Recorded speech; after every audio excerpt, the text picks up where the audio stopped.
नेपाली कांग्रेसको कुरा गरौँ, भातृ संस्थाहरू लथालिङ्ग छ।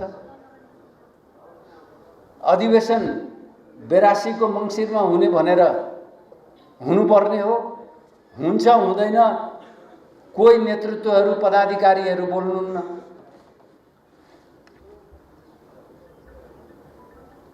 यसरी त पार्टी पनि चल्दैन,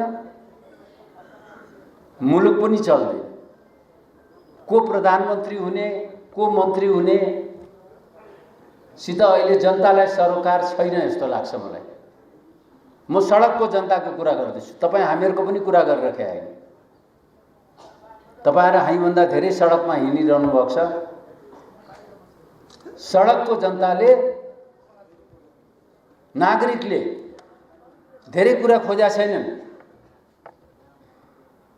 उनीहरूले खोजेको तिमीहरू भ्रष्टाचार रोक, गर्न नदेऊ,